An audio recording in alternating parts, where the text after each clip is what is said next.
Oke, sebagai contoh misalkan kita punya front dan backend seperti berikut ya, di mana backend-nya di sini akan ada API gateway ya, di mana di dalamnya ini akan terhubung masing-masing ke dalam suatu server ya, database, Firebase dan lain sebagainya. Nah, jadi kita kapan pada hari ini adalah kita bisa connect ke dalam suatu API seperti berikut skema.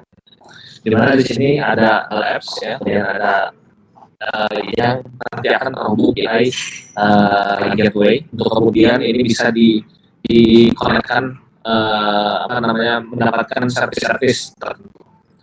Kita hari ini fokus pada sisi front end di sini ya. Nah, sisi front end ini kita akan coba buat suatu aplikasi berbasis React Native ya yang connect ke dalam API gateway.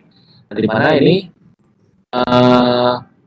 kita menggunakan beberapa tools ya atau library tambahan yang fungsinya adalah untuk bisa terhubung ke REST API ini. Skemanya mungkin sudah cukup jelas Bapak Ibu.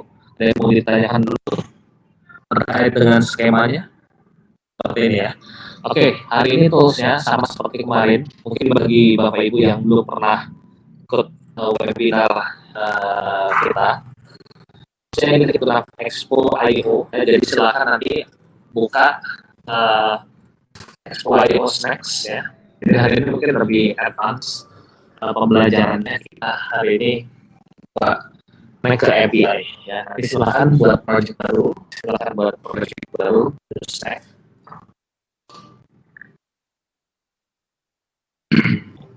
Ya, mungkin sedikit saya review dulu basic dari apa namanya React Native ini. Nah, kalau lebih detailnya nanti bisa dilihat di tutorialspoint.com ya. Ini sudah sangat menjelaskan mengenai React Native ya. Kalau kita lihat ini ada beberapa tutorial, tapi saya pilihkan yang penting dulu ya. Jadi hari ini kita sedikit review yang kemarin sudah dibahas. Pertama adalah kita akan coba belajar mengenai state dan juga props ya. Oke, kita coba lihat. Nah, jadi di sini dengan tools namanya Expo.io, Bapak Ibu dapat membuat aplikasi React ya, React Native di sini, yang mana nanti hasilnya akan dijalankan di dalam suatu emulator. Di sini emulatornya sebelah kanannya ada iOS, ada Android ya. Kemudian kita ada projectnya di sini ya, project hierarkinya di sini dan ini halaman kerjanya ya atau misalkan codingnya Bapak Ibu. Nah, kalau kita lihat di React ini adalah basis komponen. Komponen kan menyampaikan atau mengembalikan suatu UI React tertentu. Contoh misalkan, saya punya suatu komponen namanya komponennya adalah app, di mana kalau saya panggil app, maka yang ditampilkan adalah ada teks dan juga ada card view, ya seperti itu. Oke, sekarang saya buat komponen lain ya, yang mudah aja. Misalkan saya punya header, kita coba extend dari React komponen. Ya, ini komponen kita. Nah, di mana kita perlu masih ingat ya kemarin ya, yang sudah kita pelajari. Kita coba render suatu UI ya, di mana harus ada yang dikembalikan suatu UI. Oke, misalkan saya mau coba render ya, di sini ada view. Kemudian view-nya itu ada suatu teks ya, misalkan teks atau teksnya misalkan ada header-nya. Header-nya itu adalah misalkan tulisannya header. Ya. Nah, kemudian fungsi utama kita itu kita hapus ya view-nya. Oke, kemudian nanti kan kosong ya, kita akan panggil komponen header. Nah, jadi ini konsep dari React ya, di mana setiap komponen, contoh di sini adalah komponen app, yang memanggil komponen lainnya seperti komponen header, seperti itu. Prinsipnya adalah reusable ya, jadi saya bisa memanggil headernya ini berkali-kali ya, karena prinsipnya adalah dia reusable. Ya, misalkan, kita harus berada di dalam suatu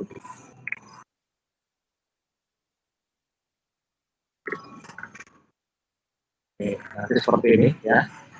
Nah, Jadi di sini saya panggil 2 kali. Ini pemanggilan komponen yang pertama, yang di bawahnya adalah pemanggilan komponen yang kedua. Ya. Setiap komponen di dalam React ini punya suatu state dan props ya. Jadi state dan props itu adalah variabel atau suatu penyimpanan suatu nilai ya, yang masing-masing punya ciri sendiri. Kalau props itu sifatnya adalah dia tidak bisa diubah ya. Sementara kalau state itu sifatnya bisa diubah. Oke, sekarang saya akan coba buat props ya di dalam suatu komponen namanya header. Nah, di sini saya coba kirimkan ya nama, misalkan di sini Oktav, kemudian di sini nama sama dengan Arif. Ya. Oke, saya kirimkan, kemudian akan bisa kita panggil. Headernya di sini akan kita panggil props ya, propsnya adalah nama ya. Tapi di sini kita kirimkan satu argumen, argumennya namanya Oktav ya, kita kirimkan ke nama. Kemudian yang kedua, header yang kedua saya kirimkan satu argumen ke nama. Ya, nanti akan kita baca dengan props. Jadi props itu adalah properties ya atau variabel yang sifatnya dia immutable ya atau tidak bisa diubah ya. Tidak bisa kita ubah propsnya, misalkan props yang pertama mau jadi apa nggak bisa.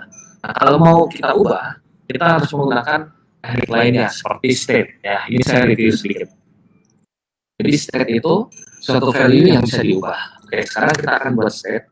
Cara membuat state, kita buat suatu konstruktor ya, dimana di dalam konstruktornya kita bisa definisikan suatu state-nya ya. Sekarang saya panggil kelas supernya dulu. Dimana saya panggil props, kemudian saya buat suatu state ya. State-nya misalkan di sini ada suatu nilai ya. Nah, sekarang saya punya satu state namanya nilai, di mana nilai ini akan bisa secara dinamis berubah-ubah ya. Atau saya bisa juga tambahkan variabel lainnya, misalkan data ya, array seperti ini. Ya, ada pertanyaan dulu? Silakan kalau ada pertanyaan. Nah, kemudian saya akan coba di sini di header ini kita panggil satu aja ya biar nggak terlalu banyak. Nah, nanti di sini saya akan coba berikan suatu button ya, jadi suatu button yang mana buttonnya ini nanti bisa diklik ya. Buttonnya misalkan klik nih ya. Oke, tapi kalau saya klik maka dia akan lari ke suatu fungsi tertentu. Nah, kita akan buat fungsinya, misalkan fungsi namanya itu button klik ya. Nah, ini kita siapkan button klik dan kita lakukan binding juga ya. Button klik sama dengan button klik this bind. Benar, saya juga nggak hafal semua. Nyontek aja. Bindingnya caranya, jadi ada suatu teknik namanya binding ya. Jadi binding ini merupakan satu teknik untuk yang membuat si fungsi kita ini bisa dilihat ya. Saya copy paste saja. Oke, setelah saya binding,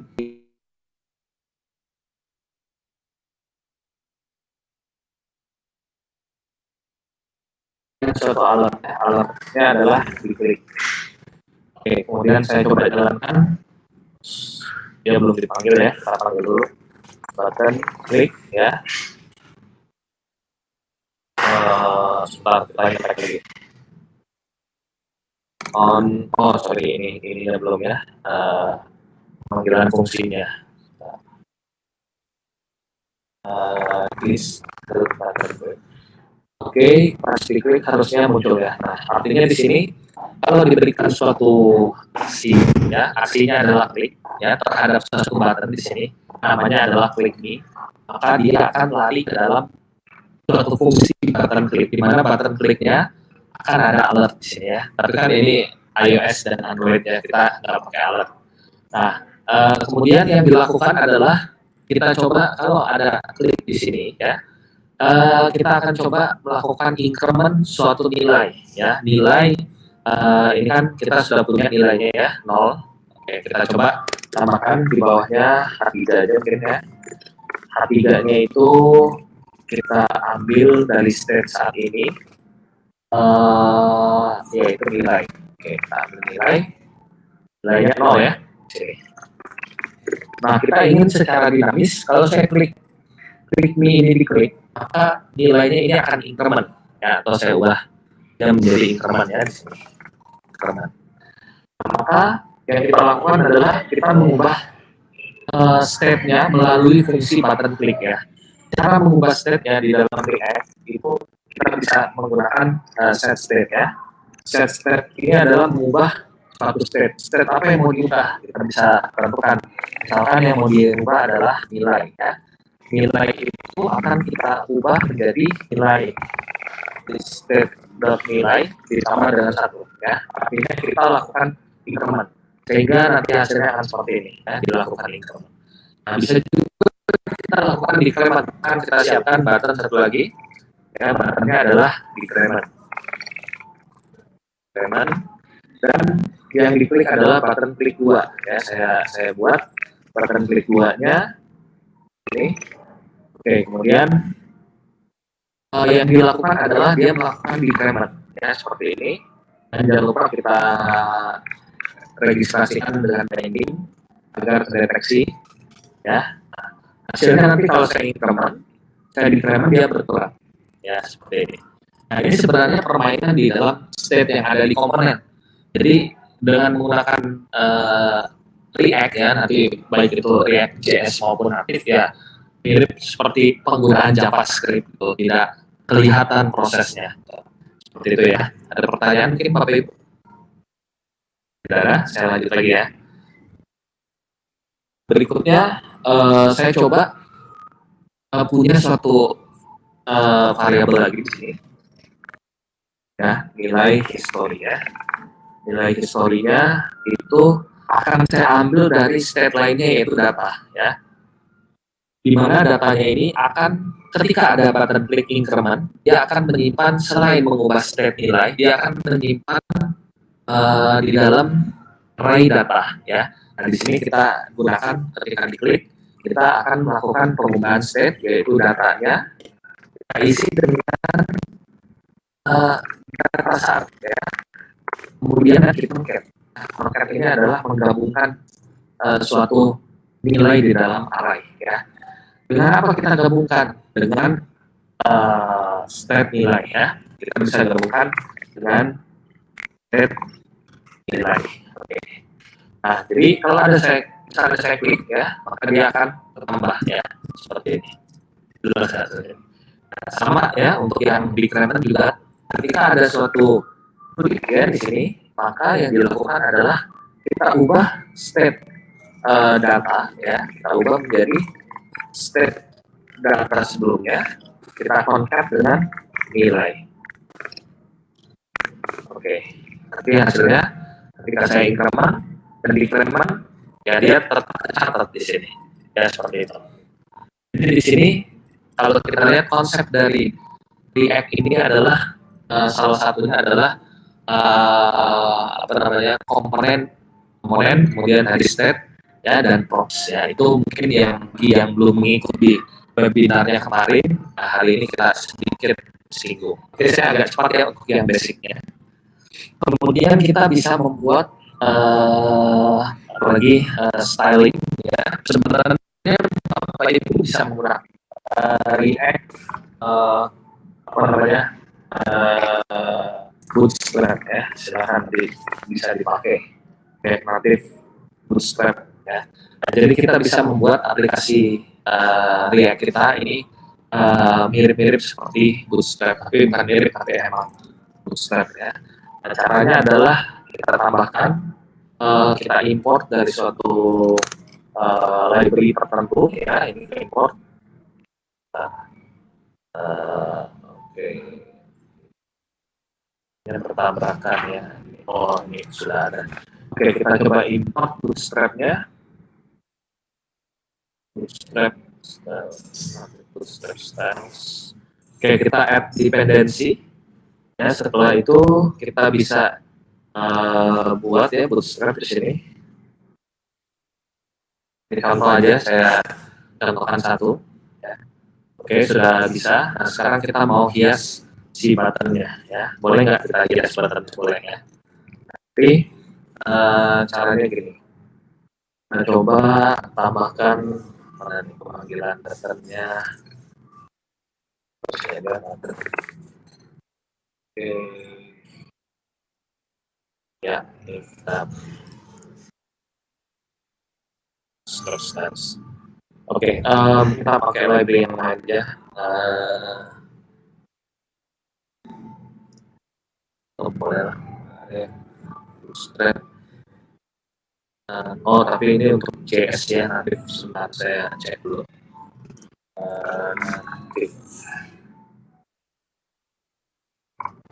Nanti ya. Oh iya, kita coba dulu ya, ini jalan nggak yang JS ya. Di sini. Ini harusnya yang JS. Saya ulangi. Nah, ini kita coba buat formnya ini. Oke, button form bootstrap.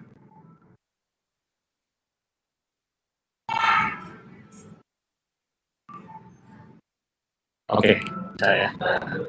Oke, sekarang saya coba tambahkan style sheet-nya di sini, CSS-nya.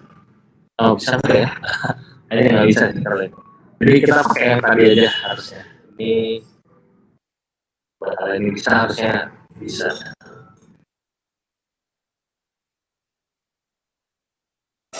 Oke, kita coba tambahkan satu button.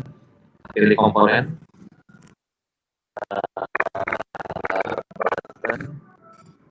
Dan buttonnya ini kita mau coba buat suatu button. Jadi buttonnya satu button. Oh iya, dia nggak bisa ternyata ya pakai ini. Jadi harus pakai yang library tadi. Ya, intinya gini. Kita coba, ini saya close dulu. Nah, kita ulang lagi prosesnya. Jadi ini kita bisa coba jalankan. Kemudian kita coba buat suatu view. Panggil. Nanti di sini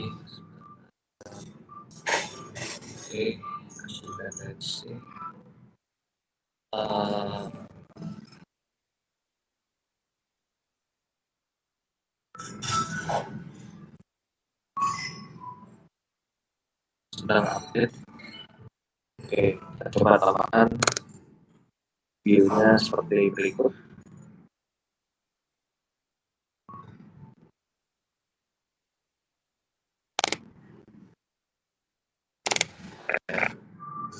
Kemudian header-nya kita masukkan ke sini. Oke, ini dari motornya.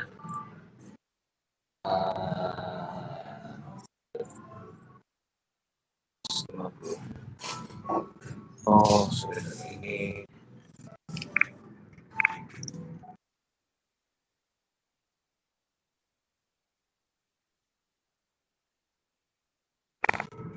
Body of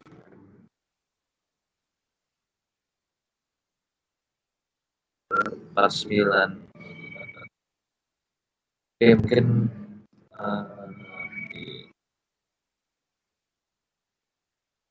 baca. Oke, kita pending dulu. Kenapa nggak baca? Harusnya sih baca. Nah, kita pending dulu. Sekarang kita lanjut lagi aja dulu. Jadi intinya sih bisa seharusnya. Saya pernah buat pakai yang booster. Kalau jadi error. Tapi kayaknya ada yang ini use style. Jadi saya hapus dulu. Oke, ya udah apa-apa. Nanti kita coba lagi. Jadi intinya ini kita bisa tambahkan style ya, selain default style yang ada dari React ya, misalkan contoh kalau kita sendiri stylenya, dan kita tinggal panggil ya stylenya apa yang mau ditampilkan. Ini bisa. Kemarin sudah kita bahas. Kemudian kita buat form juga bisa di sini. Ya, kita buat suatu form. Kemudian formnya ini tampilannya seperti berikut. Boleh. Ini ini kita menggunakan text input ya formnya. Gitu. Nah, sekarang kita mau menggunakan suatu library ya, yang library-nya ini kita ambil dari Axios ya. Jadi library Axios ini salah satu library yang digunakan untuk fetch data dari REST API. Nah, ini saya nyampaikan aja di sini. Caranya adalah kita yang pertama kita import library-nya dari Axios ya. Nah, Oke. Nah, ini harus di-add dependency-nya. Nanti kalau sudah di-add ya, tidak ada error, nanti kita sudah bisa Axios-nya. Kemudian kita ambil datanya itu dari suatu URL ya. Misalkan saya mau coba ambil datanya dari JSON placeholder.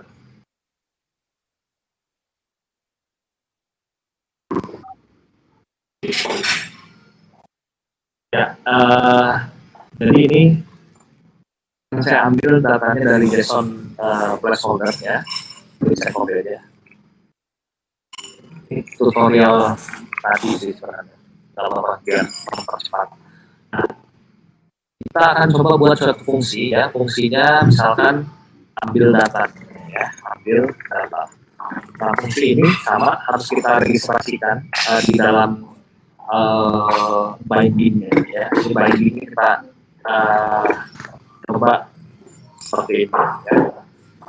Oke, kemudian ambil datanya ini akan kita masukkan data yang kita ambil tadi ke dalam namanya state ya. Jadi kita akan ambil dari suatu API. Dalam hal ini adalah API menggunakan JSON placeholder. Nanti kita lihat ya JSON placeholdernya seperti apa. Oke, datanya saya definisikan dengan di sini saya ngambil datanya misalkan data album. Oke, saya jabarkan dengan album ya. Dan saya punya page halamannya, halaman berapa ya seperti itu. Oke, kemudian diambil data ini ya, saya akan coba saya lihat lagi perbandingannya. Saya akan ambil datanya itu dari suatu endpoint tertentu ya. Nah, di sini endpoint yang saya gunakan adalah dari ini JSON placeholder ya. Seperti ini ya. Nah, kemudian saya coba ambil ini endpoint album state ini. Oke, saya hapus. Saya bisa hapus. Oke. Nah, jadi gini, JSON placeholder ini sudah menyediakan API yang bisa kita uji coba ya. Ini contoh ya. Ini backend ya yang mengeluarkan dalam format komunikasi JSON ya. Dimana ini page-nya paramnya bisa kita ubah-ubah ya, 2, 3, 4 ya, dan seterusnya. Nah, ini bisa kita ubah-ubah. Nah, sekarang kita akses halamannya. Kemudian, kita buat suatu button nanti di bawah kayak ini. Nanti kita buat suatu buttonnya ini tulisannya load more ya. Kemudian saya punya datanya akan saya ambil dari atau page-nya dulu ya. Page-nya itu akan saya ambil dari page ya. Nah, kemudian datanya itu akan saya coba tampilkan dari state. Tadi kan state-nya namanya album ya, yang menampung data kembalian album tadi. Album yang dari JSON placeholder. Masih kosong ya, albumnya masih kosong. Kita akan segera isi datanya ya. Kalau diklik on more, maka kita akan melakukan pengisian data. Okay. Maka saya on kliknya saya ambil data, dia akan ambil API tadi. Nah, kemudian sebentar ya. Ininya nggak ambil ya. Kiosnya nggak ambil.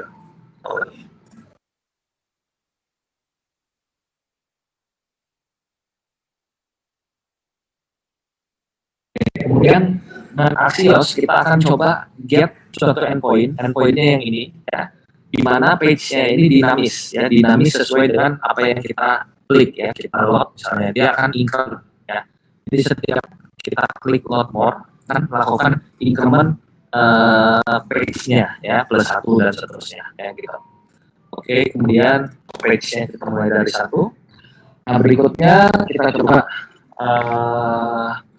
jalankan nanti, kemudian responsnya ya itu dalam bentuk akan kita simpan di dalam state namanya album ya. Jadi kita concat semuanya. Jadi datanya itu akan ambil ya seperti itu. Mungkin ada yang mau ditanyakan dulu sampai sini. Saya sambil cek dulu data sudah nomor data. Ini errornya di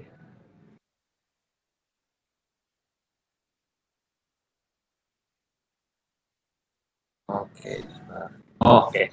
Di tampilannya ya. Untuk menampilkan datanya kita bisa menggunakan oke saya copy aja dari sini. Kemudian menampilkannya tidak bisa langsung albumnya, tapi kita harus melakukan parsing datanya ya dengan menggunakan map ya. Jadi kita gunakan map ya, tujuannya adalah kita bisa menampilkan datanya dalam tampilan yang menarik ya seperti itu. Misalkan saya hanya menampilkan title-nya aja, saya tidak pakai ininya, saya hapus ya misalkan. Oke, album, state album, this album, album, langsung jalan. Tutupnya yang ini.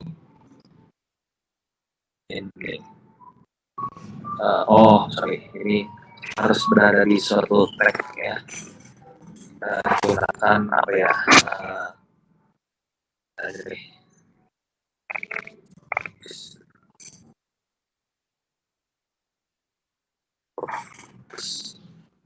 Ya, nanti pas saya klik load, nah datanya seperti ini. Datanya, ternyata belum kita kasih ini ya. Lagi, BR-nya nggak bisa. Dia harus ya udah teks aja nanti. Dia punya teks lagi aja. ID dan satu lagi. Hanya bisa satu ya. Oke, nggak apa-apa. Nah, jadi gini, pas saya klik load more, nanti datanya ini akan kita ambil dari suatu API namanya JSON placeholder ya, yang ini. Jadi page yang pertama tadi datanya ini ya. Oke, kita lihat lagi ya. Nah sampai sini datanya. Nanti tinggal kita stylingnya kita perbagus saja, misalkan kita buat table ya dan lain-lain. Kemudian ketika saya load lagi di halaman berikutnya, nambah lagi. Saya load lagi, nambah lagi. Saya load lagi, terus menerus ya. Dia kita buat aplikasi dengan pagination lah ya. Tapi ini load more gitu. Jadi kita bisa nanti stylingnya bisa diatur sendiri. Oke, sampai sini silahkan kalau ada pertanyaan. Ya betul, harus ada bootcamp. Ya, jadi bootcampnya nanti kita hari Sabtu ini atau hari Minggu akan pengipan ya waktu itu ya mengenai bootcampnya. Jadi hari ini cuma basic aja, kita nggak sampai detail banget ya mengenai ya seperti itu. Oke, ada yang ditanyakan. Jadi intinya hari ini kita connect ke REST API ya. Ini contoh saya bisa connect ke API. Kita load lagi datanya ya, cuma terus load sebagainya. Pertanyaan mungkin, jadi logiknya gini, kita harus menggunakan tempat dan juga dalam komponen kita, jadi bisa secara dinamis kita membuat aplikasinya ya seperti itu. Mungkin itu saja yang bisa saya sampaikan. Terima kasih. Saya akhiri. Assalamualaikum warahmatullahi wabarakatuh.